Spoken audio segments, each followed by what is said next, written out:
Bonsoir à tous et bienvenue dans ce point de l'actualité. Vagondo Diomandé, ministre de l'Intérieur et de la Sécurité, a reçu la plateforme des syndicats nationaux des collectivités territoriales de Côte d'Ivoire ce vendredi à son cabinet.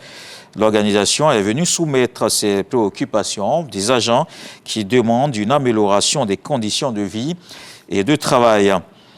70 milliards de francs CFA de dividendes pour l'État, c'est ce que génèrent les entreprises à participation financière publique en 2024. Une information partagée lors d'une rencontre du ministre du Patrimoine et les dirigeants sociaux. Ce cadre de concertation permet de suivre les performances de ces sociétés. Lanciné Bakayoko.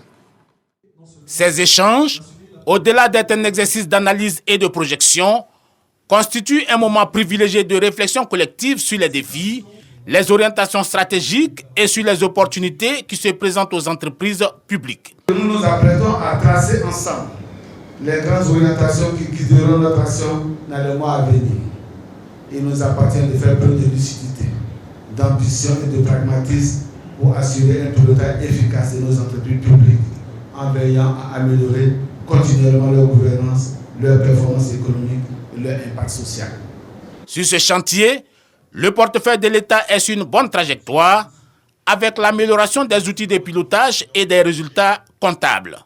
Pour 2024, l'évaluation approfondie des performances des 87 entreprises à participation financière publique, aussi bien sur le plan économique et financier que sous l'angle de la gouvernance, révèle que des dividendes de près de 70 milliards de francs CFA ont été reversés à l'État.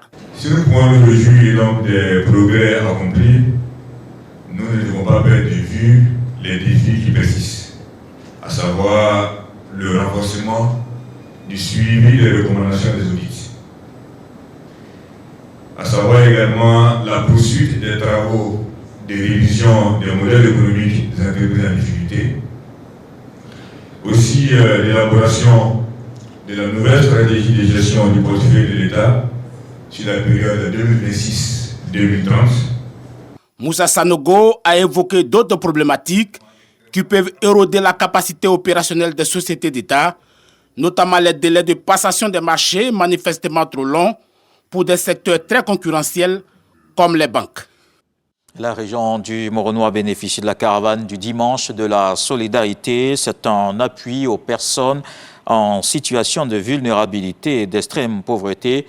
Plus de 400 ménages dans les départements de Mbato, Bongouanou et Dara ont reçu le soutien du gouvernement. Ce sont des populations heureuses qui ont réceptionné ces dons en vivres, en non-vivres et en numéraire. La ministre Belmande Dogo a visité certaines familles à domicile qui elle a remis l'aide de l'État selon leurs besoins exprimés.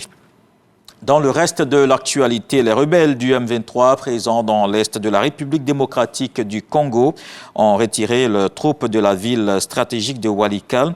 Pour le mouvement, c'est un repli stratégique comme un geste de bonne volonté avant les pourparlers de paix prévus la semaine prochaine avec le gouvernement. Une rencontre entre les autorités congolaises et le M23 qui est prévue à Doha le 9 avril. Le groupe a pris le contrôle des deux principales villes de l'Est de la RDC depuis le début de la semaine. Les combats ont fait des milliers de morts et des centaines de déplacés. L'on redoute désormais un embrasement de la région, d'autant plus que les pays voisins, l'Ouganda, le Burundi, ont également des troupes sur place. Présidentielle au Gabon, la campagne électorale bat son plein avant le 12 avril. 8 candidats sont en lice, 7 hommes et une femme. Parmi eux, Brice Oligui Nguema qui affirme qu'il ne veut pas être porté par un parti ou un clan, mais par le peuple gabonais. Alain-Claude Billy Binzé, dernier Premier ministre d'Ali Bongo et candidat à l'élection présidentielle. Après avoir claqué la porte du Parti démocratique gabonais, il se présente sous la bannière de la plateforme Ensemble pour le Gabon comme le candidat de la rupture et pas celui des Bongo. Zinab Nyinga Chaning, 36 ans, est la seule candidate en lice entrepreneur. Elle a fondé plusieurs entreprises à Libreville et ambitionne de dynamiser l'esprit entrepreneurial dans son pays. Puis on va terminer avec la Chine qui retorque à son tour au relèvement des droits de douane des États-Unis. À partir du 10 avril, Pékin imposera un droit de douane supplémentaire de 34% sur toutes les marchandises en provenance des États-Unis. C'est en représailles aux droits de douane réciproques américains annoncés le 2 avril. Les marchandises expédiées avant la date limite et arrivant avant le 13 mai sont exemptées. Le ministère chinois du Commerce a présenté ces mesures comme un moyen de mieux protéger les intérêts nationaux. Voilà pour le point de l'actualité. On se retrouve à 20 h dans la grande édition.